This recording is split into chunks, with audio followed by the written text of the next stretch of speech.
Lo que contaré a continuación sucedió en Mendoza, México. Mi nombre es Rosario, todo sucedió cuando yo era joven, tenía alrededor de 15 años, un día me encontraba en mi casa descansando, era algo tarde, había sido un día complicado en la escuela y quería un tiempo para mí, me quedé dormida sin querer hasta que llegó la noche, hasta que algo me despertó, era mi amiga Paola, tocando mi puerta. La reconocí por su voz, eran más o menos las 8 de la noche, a esas horas la verdad se me hacía raro que me visitara mi amiga, porque la verdad la ciudad en esos tiempos era peligrosa y además la había visto por la mañana en la escuela. Yo aún estaba en mi cama y mi madre había ido a cuidar a mi abuelita a Nogales, así que me había quedado completamente sola. Paola tocaba y tocaba la puerta diciendo que por favor saliera, que la acompañara a la presa, pero yo le grité sin abrir la puerta, diciéndole que era muy tarde, que mejor otro día. Pero ella seguía insistiendo que la acompañara, que no quería ir sola y como no tenía a quien pedirle permiso después de mucha insistencia decidí ir, al fin y al cabo, ya había dormido y no tenía nada mejor que hacer. Cuando abrí la puerta vi a mi amiga parada afuera, con una sonrisa radiante, por un segundo recuperé el aliento, pues antes de abrir había recordado la historia que me contaba mi madre de niña, del lobo que entró a casa de las ovejas imitando la voz de su madre.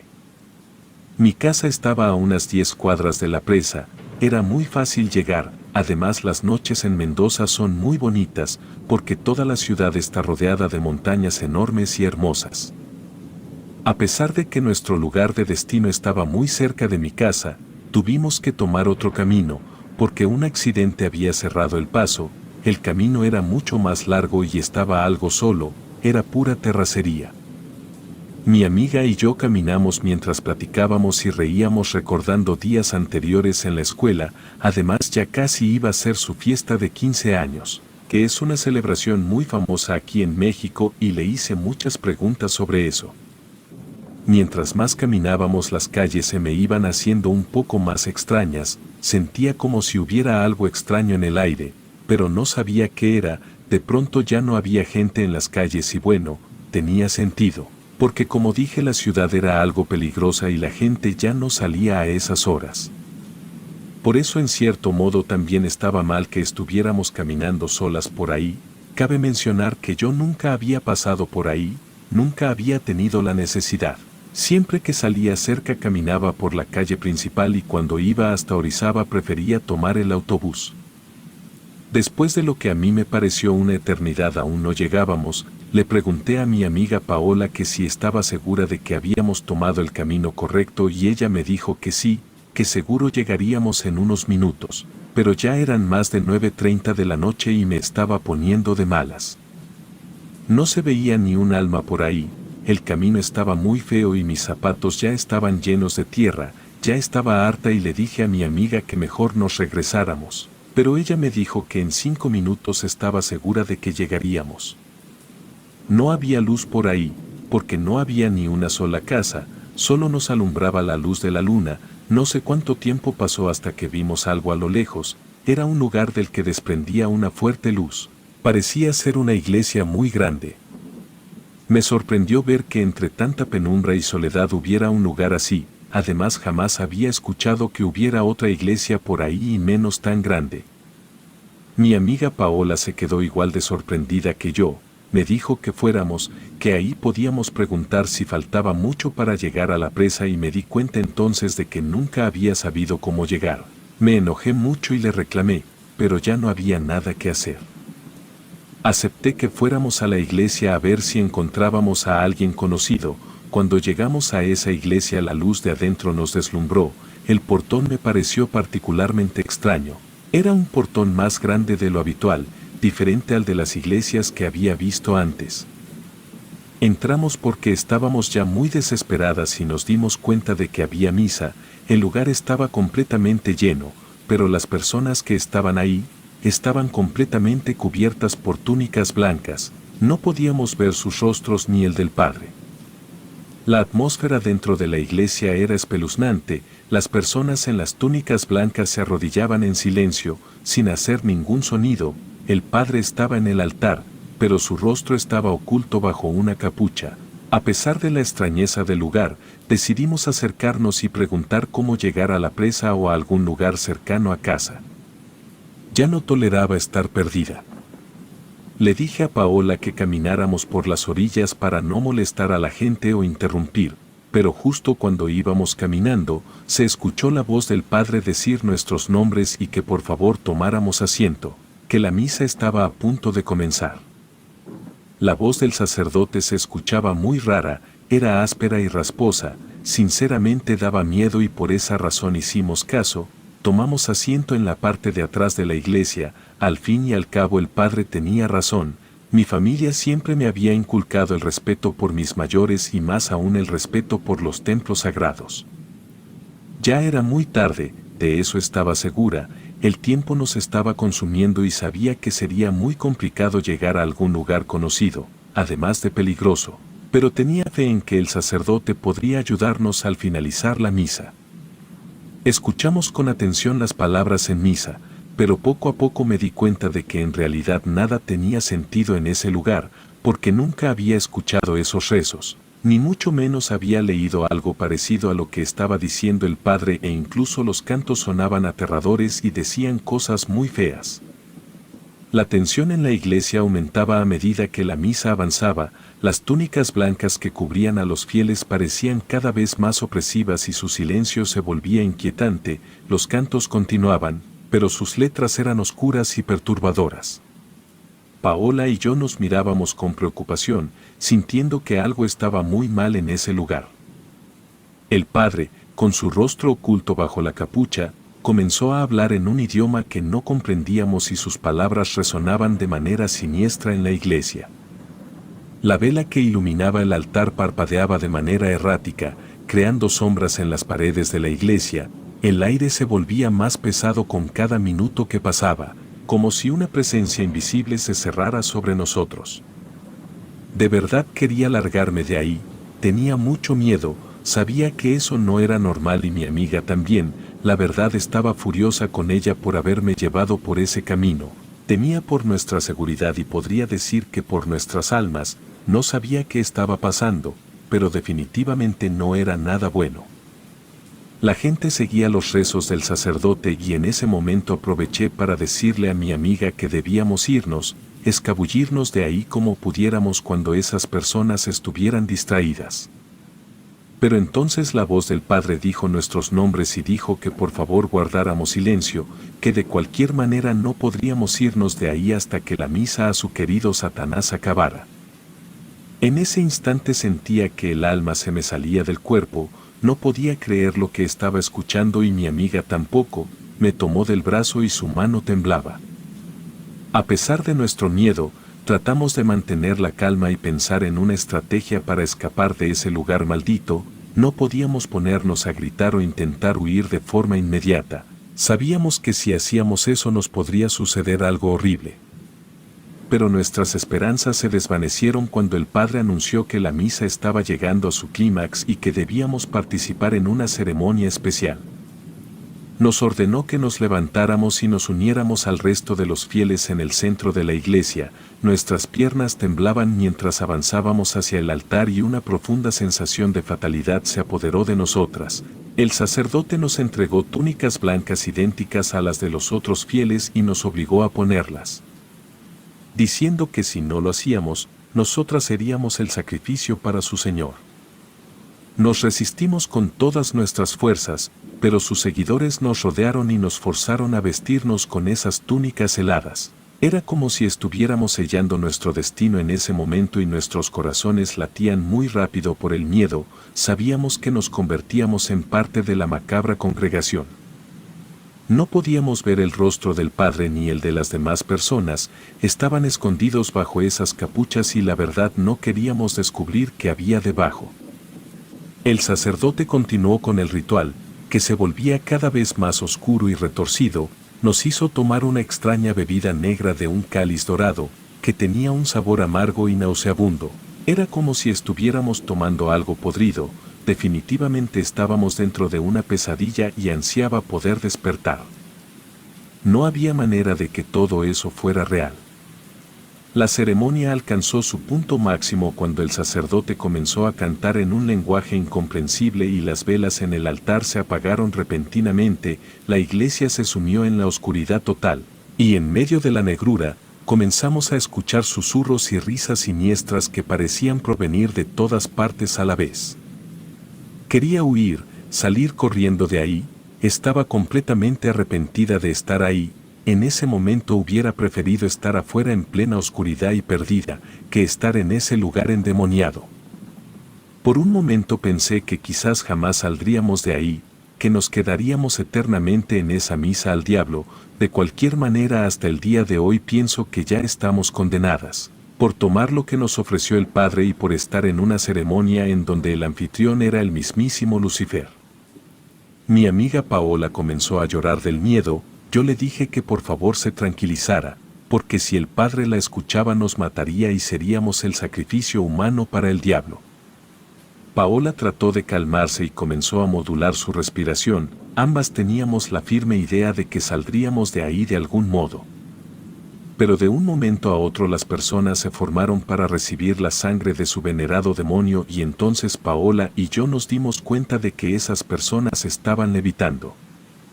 No pudimos evitar dar un grito de terror, pero el Padre gritó muy enojado que ya lo teníamos harto, que nos calláramos porque eso era una falta gravísima de respeto. Se escuchaba muy molesto, me dio mucho miedo. Ya nos habíamos dado cuenta de que ninguna de las personas que estaban ahí en ese momento eran reales, quizá eran almas en pena, almas condenadas en el infierno, pero no teníamos la certeza.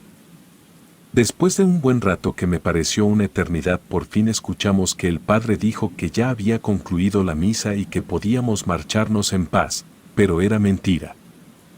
Cuando finalmente la misa llegó a su fin, el Padre se acercó a nosotras. Antes de poder irnos de ese lugar maldito, temblábamos de miedo mientras Él nos decía que nos quedáramos un momento, que tenía algo importante que decirnos. Nos vimos atrapadas sin saber qué hacer, así que obedecimos, no había opción. Paola y yo asentimos con miedo, pero por un segundo el Padre se descuidó un momento y corrimos lo más rápido que pudimos, deseando salir de ahí, pero cuando intentamos hacerlo, nos dimos cuenta de que la puerta por la que habíamos entrado estaba ahora cerrada con llave.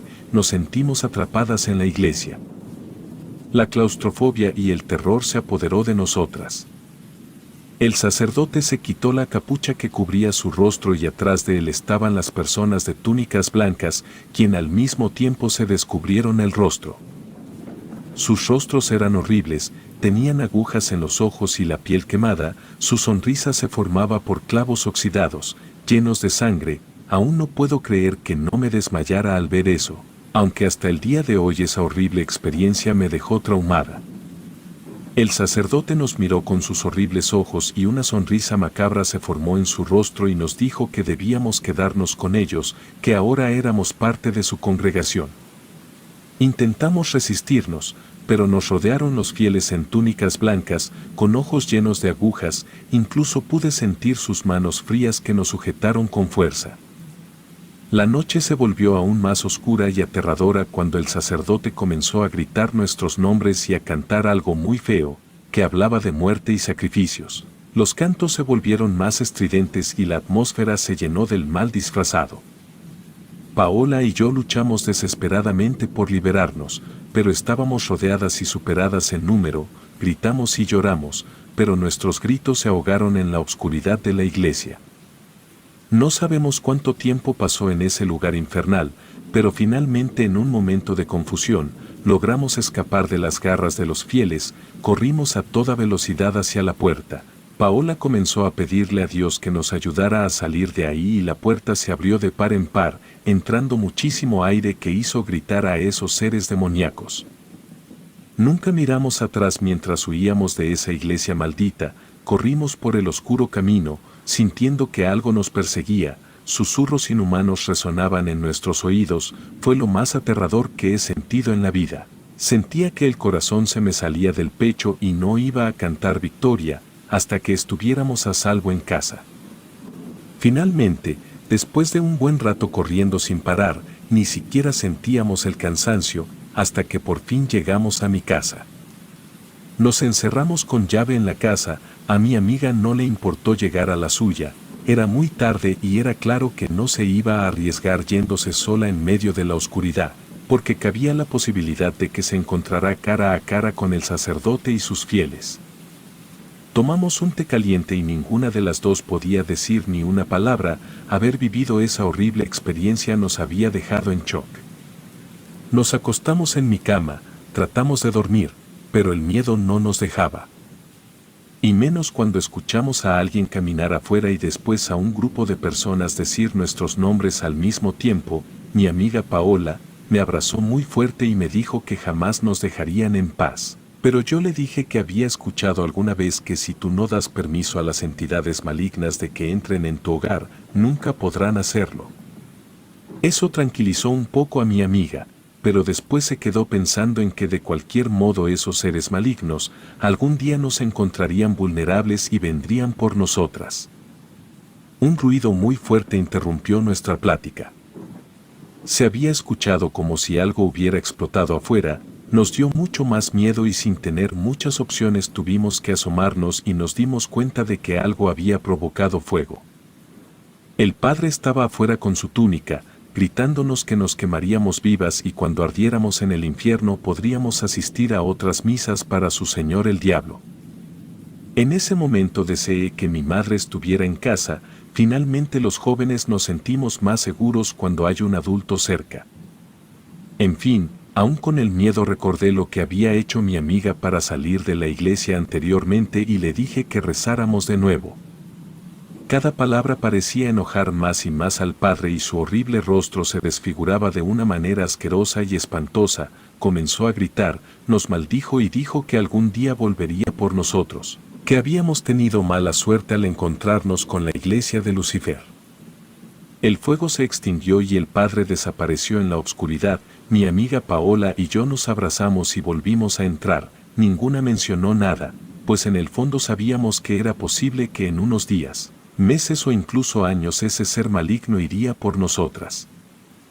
Nos quedamos dormidas y al día siguiente no hablamos de eso o mejor dicho jamás hemos hablado de eso.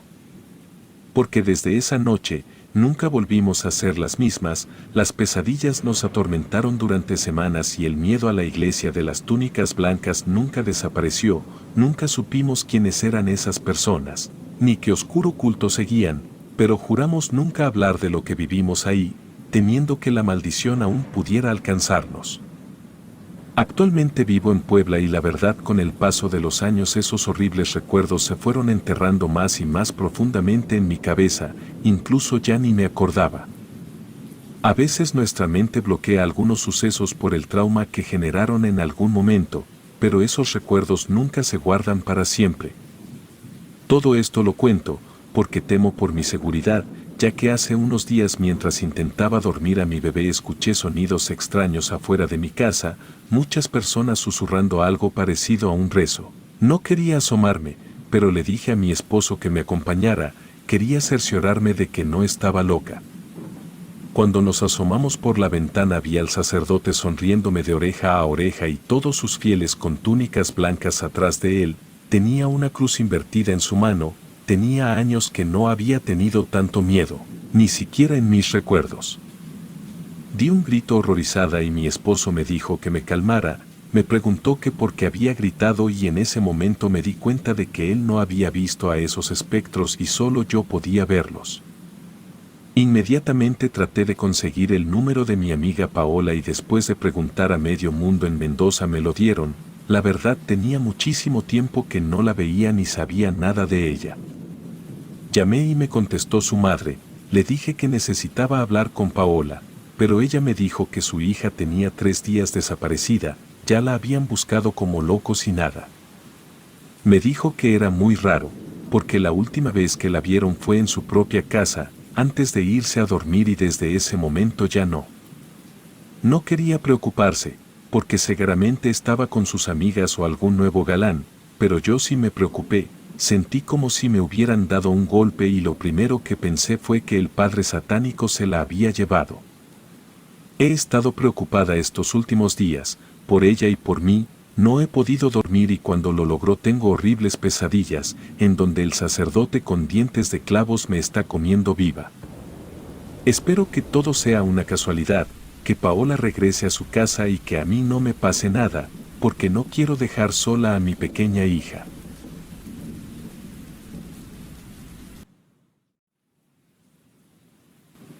Por petición de los involucrados, hemos cambiado los nombres de esta historia. Juan, Marco Aurelio y Tomás eran 3 amigos que se conocían desde que eran pequeños, pues crecieron y siguieron viviendo en el mismo vecindario, a pesar del tiempo y que ahora ya tenían todos más de 20 años de edad. Se llevan muy bien entre ellos porque no habían perdido la amistad. En esa temporada siempre se veían en las mismas reuniones de amigos, frecuentan los mismos lugares pues les gusta el mismo tipo de música y divertirse yendo a reuniones los fines de semana para tomar algo y pasarla bien. Una noche de fiesta, un poco pasados de alcohol comenzaron a contar historias de fantasmas porque Caro, una chica vecina, les había dicho que había visto sombras en la casa de la esquina donde estaba la tapicería. Ella les contó que en la noche de hace una semana estaban pasando por ahí cuando iban a comprar más cerveza y mientras todos estaban burlándose de algo que pasó, ella alcanzó a ver cómo en la segunda planta de la casa a contraesquina algo los miraba desde las sombras. Al momento de contar eso, Alicia le decía que sí conocían alguna historia de aquella casa y algunos respondieron que sí, pues era un lugar muy famoso, la casona era conocida como la Casa del Alacrán. Era llamada así porque en la fachada había como un cuadro de piedra donde estaba un alacrán. Ese lugar tenía algunas historias, se decía que ahí habitaban los fantasmas de niños que eran llevados contra su voluntad, también decían que en las noches de luna nueva podían escucharse algunos gritos, pues habían torturado gente ahí durante la década de los 70 por pertenecer a movimientos estudiantiles. Una de las historias que llamaba más la atención era la de que había funcionado como una cárcel provisional. Este lugar estaba resguardado por algunos guardias y había espacio para mantener a varios reos, cerca de unos 40 o 50, en esa casa casi todas las habitaciones eran usadas como celdas, solo una permanecía cerrada. Aquella llamada la celda donde habitaba el diablo. La leyenda contaba que una noche de invierno muy fría, varios hombres recién llegados a la ciudad desde pueblos vecinos, caminaban ya tarde por entre las calles cerca de esa cárcel provisional. Cuando llegaron ahí, al ver que estaban unos vigilantes le dijeron que sí podían permitirles pasar la noche. Aunque sea en el patio del lugar, pues querían resguardarse del viento helado. Ellos les dijeron que solo había un solo lugar en donde podían meterse si querían dormir ahí, en la celda que nadie usaba. Al entrar, vieron que era una cárcel y sospecharon, pensaban que iban a ser encerrados en ese lugar. Al final de los 5 hombres que habían pedido asilo ahí, solo uno se había animado a dormir en aquel lugar. Necesitaba descansar después de caminar tanto para ir a la ciudad a buscar trabajo. Los otros hombres salieron de ahí rumbo al Hospicio Cabañas para ver si podían ser cobijados unas horas, solo hasta que saliera el sol, así que siguieron su camino. El hombre que se quedó en la cárcel les dijo que si tenían un petate, aunque sea para no dormir en el suelo frío, y le dieron uno de los que usaban los reos, además le dejaron una vela con una caja de cerillos. Le dijeron que ese lugar no se usaba porque quien entrara ahí era víctima de horribles visiones. Tan terribles que varios hombres habían quedado mal de su cabeza, incluso mencionaron que el último reo que metieron ahí había amanecido muerto al día siguiente. El hombre no se echó para atrás, él era creyente de la Virgen, así que creía que estaba protegido contra todo mal. Sin decir más, encendió la vela y se internó en esa celda maldita mientras todos lo miraban entrar, seguros que tendrían que cargarlo al día siguiente hasta el panteón. Pasó la noche, había sido una noche oscura llena de ese viento helado que chifla entre las paredes y las ventanas. Del hombre en la celda no se escuchaba nada. Algunos hombres prisioneros esperaron durante la noche escuchar algún grito, presenciar alguna cosa sobrenatural. Pues varios de ellos tenían tiempo encerrados y habían sido testigos de lo que aquella celda le hacía a los hombres, fueran inocentes o culpables. Pasó la noche y el hombre salió como si nada, agradeciendo el espacio prestado para descansar. Cuando se despedía, aquellos guardias le preguntaron si había visto o escuchado algo durante su estancia. Tranquilamente dijo que sí, pero que pudo atrapar al mal para que no hiciera más daño. Todos asombrados no creían lo que decía el hombre, pero tampoco se explicaban por qué no había muerto o se había vuelto loco como otros que habían pasado la noche entre aquellos muros. El hombre les aseguró que no fue nada increíble, solo que el seguro de su fe pudo triunfar gracias a Dios. De nuevo dio las gracias por hospedarlo, les comentó que dejaran su sombrero en la celda sin moverlo un rato y salió de la casa. Se fue sin que nadie supiera su nombre o a dónde iba, pues solo había aclarado que había llegado desde lejos buscando trabajo. Los vigilantes incrédulos fueron a la celda para ver si podían averiguar qué había pasado y al llegar encontraron el sombrero del hombre al lado de la vela que había recibido de ellos. La vela estaba completamente intacta, como si solo la hubiera encendido para entrar, y entre la luz del día que se colaba detrás de ellos, vieron que las paredes estaban llenas de manos negras pintadas hasta en el techo. Todos comenzaron a preguntarse qué había pasado. Era imposible que aquel hombre tan bajo alcanzara sin una escalera el techo que estaba tan alto, y un curioso había decidido levantar el sombrero del suelo. Todos gritaron al momento de ver a un alacrán monumental salir de debajo del sombrero. Era un enorme alacrán, el cual aseguraban ser de más de 20 centímetros de largo, era de un color amarillo peligroso y se veía aturdido, agazapado. Entre los gritos para decidir quién iba a matar al animal, este pareció despertar y salió corriendo entre los pies de los guardias. Tras esto las cosas no volvieron a ser iguales para la casa prisión.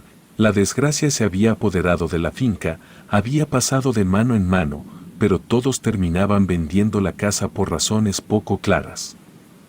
Al momento que Caro les había contado que vio una sombra en uno de los balcones, la casa estaba abandonada. Como la historia parecía poco real, algunos se burlaban del cuento, otros se lo tomaban en serio, pues era conocido por sus abuelos que en aquella casa habitaba algo oscuro que salía de vez en cuando a deambular entre los pasillos de la segunda planta, y era por eso que podían ver la silueta moverse de un lado a otro entre las ventanas rotas y las puertas de los balcones abiertas.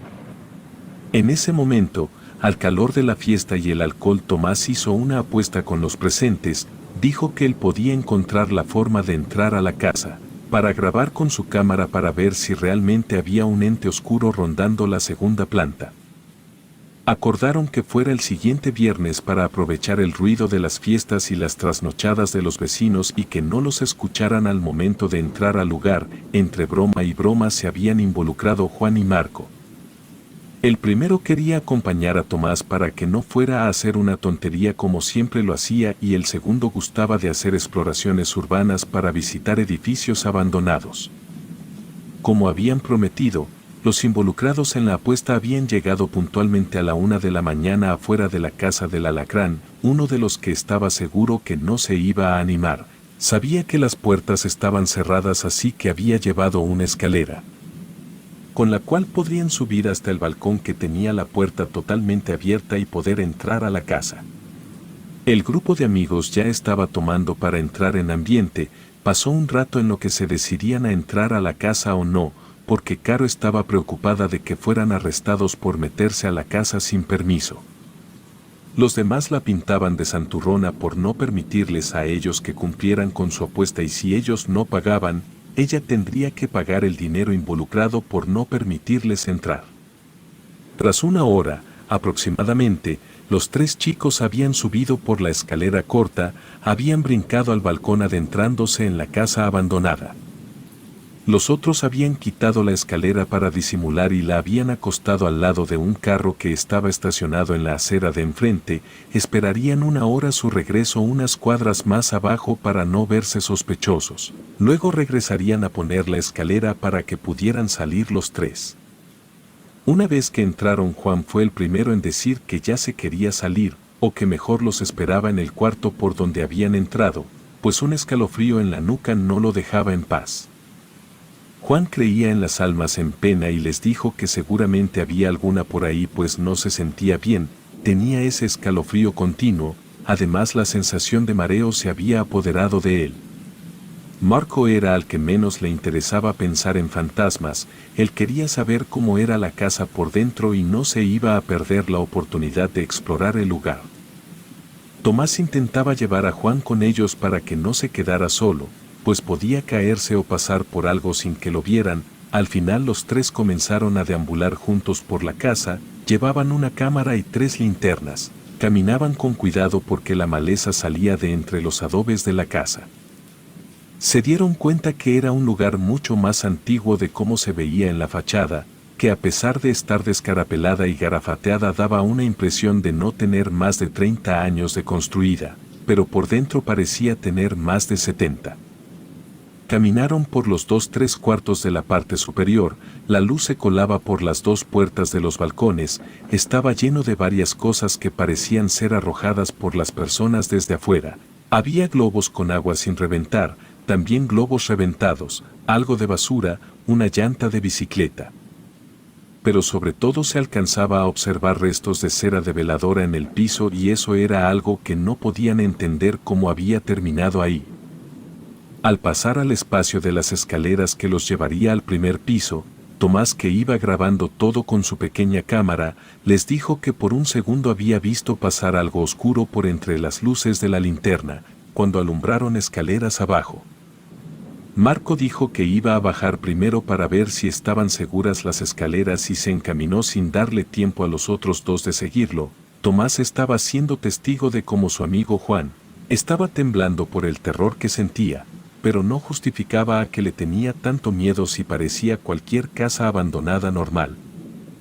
De pronto dejaron de ver la luz de la linterna de Marco, por lo que Juan se puso a gritar si estaba bien, pero él no contestaba por más que lo llamaran.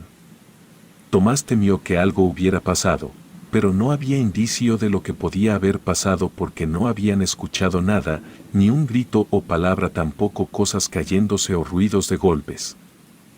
Tomás le dijo a Juan que tomara la cámara y que se pusiera detrás de él, iban a bajar a ver qué había pasado, pero no podía dejarlo solo en la parte de arriba.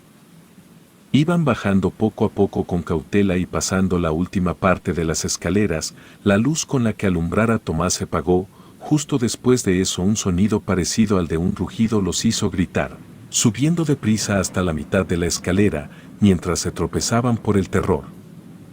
En la huida Juan se había tropezado pegándose en las rodillas con el filo de las escaleras y había dejado caer la cámara. En la parte de abajo Marco se burlaba de ellos por el susto que les había dado mientras les apuntaba con su linterna para verle las caras. Tomás comenzó a pelear por su cámara, le dijo que iba a pagar por la reparación pues ahora no prendía por el golpe. Juan sentía que una de sus rodillas sangraba, así que les dijo que él tenía que salir de ahí para ir a limpiarse el golpe. Marco se disculpó con los dos, pero más con Juan, quien estaba tan enojado que había intentado darle algunos golpes para que se quedara en paz un rato y dejara de burlarse de ellos. Entre la discusión que tenían escucharon a lo lejos unas risas, pensaron que eran los demás que regresaban a poner la escalera para dejarlos bajar. Marco revisó la hora y les dijo que apenas habían pasado 15 minutos desde que habían entrado. Se quedaron en silencio y las risas se convirtieron en una pelea. Tras escuchar bien aquello, a lo lejos eran sus propias voces, como si un eco repitiera de forma atrasada lo que ellos habían dicho anteriormente. Tomás sintió pánico y fue a tomar a Juan del brazo para levantarlo de las escaleras. Cuando un golpe seco se escuchó, Marco supo que el sonido se había escuchado detrás de él y al sentir un leve toque en su talón derecho brincó de miedo, dando un pequeño grito ahogado. Puso la luz de la linterna en dirección de lo que le había tocado el pie y vieron los tres una veladora en el suelo. De alguna manera había rodado hasta Marco desde algún lugar y eso les aterraba. Marco les dijo que eso era imposible, alguien tendría que estar dentro de la casa sin que ellos lo hubieran visto antes. Juan dijo que sintió algo en su espalda y voltearon los tres a ver hacia los cuartos de la segunda planta. Entre la poca luz que rebotaba de sus linternas vieron con claridad cómo una sombra pasó de un lado a otro siendo iluminada por la luz que entraba desde el balcón abierto. Los tres bajaron completamente a la primera planta y corrieron sin fijarse a dónde iban. terminando en el espacio que parecía ser la entrada principal. Ahí había arrumbadas algunas cosas antiguas, una bicicleta vieja, algunas canastas de mimbre y unas veladoras usadas en un carrito con el que se sirven los platos en un hotel. Tomás fue a la puerta e intentó abrirla, pero se dio cuenta que estaba bien cerrada por una cerradura nueva. Al parecer habían reforzado la entrada para que no pasara nadie. Los tres amigos se miraban con miedo. Tendrían que volver a subir si querían salir de ahí porque seguramente no había otro lugar, ya que la única puerta abierta era la del balcón por donde habían entrado. Marco se puso en una modalidad de héroe y les dijo que iba a encontrar la forma de salir por otro lado. Así que les dijo que lo acompañaran a dar una vuelta, para ver si por alguna otra puerta o ventana se podrían brincar hacia afuera. Juan les dijo que no quería hacer eso, que prefería subir corriendo e intentar bajar brincando hacia la calle, aunque no hubiera escalera que buscar por la casa. Cuando dijo eso se escuchó que algo se cayó de nuevo y al apuntar la luz al lugar de donde venía el sonido, un valero antiguo rodaba por el movimiento. Tomás le dijo a Marco que estaba loco si quería revisar la casa, que primero le diera una explicación lógica de cómo había llegado el valero rodando hasta sus pies o la vela y que con gusto iba a ayudarlo a encontrar otra salida entre la oscuridad. Marco sacó una navaja oculta en su pantalón y les dijo que fuera quien fuera, él iba a encontrarlo. Juan y Tomás se alarmaron. Le preguntaron por qué traía eso en la bolsa y él solo se volteó a buscar por entre las otras habitaciones de la casa sin decirles nada más. Mientras intentaban hablar con Marco para hacerlo entrar en razón, llegaron al fondo de la casa donde había una pequeña habitación cerrada. La perilla se veía antigua y endeble, así que Marco, sin pensarlo dos veces, metió la navaja en la perilla dejando la puerta abierta. Descubrieron que esa tampoco era una salida y Tomás preguntó en voz alta si aquella sería la celda de la leyenda. Pero antes de que pudieran contestar, Juan los empujó por moverse de donde estaba mientras les decía una y otra vez que una mano le había tocado el hombro. Entre la confusión las linternas habían apuntado en todas direcciones y los tres se habían dado cuenta que ese cuarto tenía algo en las paredes que se estaba moviendo. Se quedaron quietos y Marco le puso la mano en la boca a su amigo para que se callara. El sonido de pequeñas voces murmurando los rodeaba a la par de que muchos alacranes se movían huyendo de la luz con que les apuntaban, al revisar las paredes del pequeño cuarto. De inmediato salieron corriendo de ahí. Antes de que les fuera a caer algún alacrán, llegaron hasta las escaleras. Tenían que salir de ahí lo más rápido posible. Pero al momento de comenzar a subir las escaleras apurándose unos a otros, Marco gritó dolorosamente. Miraron hacia atrás los otros dos amigos y el chico pisaba con fuerza algo en el piso. Les mostraba una mano diciéndoles que ahora sí tendrían que correr hacia afuera, porque uno de esos alacranes había caído sobre él picándole un dedo de la mano. Mientras les decía eso, Juan y Tomás apuntaban las linternas para iluminar la dirección de Marco. Así que pudieron ver que la figura oscura de un hombre sucio, con harapos, lleno de cortes y con un rostro tan oscuro que era imposible verlo, tocaba el hombro de su amigo desde atrás. Marco gritó al instante de sentir el toque y los otros dos lo apuraban a que se subiera pronto, diciéndole que algo estaba detrás de él. Subieron hasta uno de los cuartos y una especie de bufido de hombre molesto se escuchó en un eco fantasmal por toda la casa. Sin mirar más, llegaron hasta el balcón donde ya estaba el chico que los había retado a entrar a la casa. Les preguntaba dónde habían estado porque habían pasado 2 horas y había tenido que subir a buscarlos para saber qué había pasado con ellos. Como no tenían tiempo de explicar nada, solo le dijeron a Uriel que ayudara a bajar a Marco primero. El chico se estaba poniendo amarillento, decía que estaba mareado y estaba perdiendo la fuerza de las piernas. Al bajar, Marco se sentó en la banqueta y les dijo a los demás que le había picado un alacrán dentro de la casa. Al instante Caro le dijo a Uriel que ella iba a ir corriendo a su casa para decirle a su papá que habían tenido un accidente con un alacrán. Los minutos que siguieron fueron un caos. Todos corrían para poder llevar a tiempo a Marco a la sala de urgencias, porque tenían que ponerle un suero contra la picadura pronto. Afortunadamente llegaron a tiempo y todo había quedado en un gran susto para todos, excepto para Juan. Pues él se había quedado traumatizado al revisar la cámara que le había confiado Tomás al momento de moverse para ir al hospital. La cámara no estaba rota, había grabado un poco de su entrada a la casa y en una de las tomas había visto al mismo hombre, con los cortes en cuerpo y vestido de harapos, asomarse por entre las escaleras. En la imagen, aunque era de manera rápida, algo borrosa, casi como transparente y gris, se alcanzaba a intuir su silueta. Además, al momento de grabar el primer cuarto, entre las sombras que se veían al lado del balcón, por donde no daba bien la luz del alumbrado público, la cara demoníaca de una entidad se divisaba mirando a Marco. Relatos anónimos.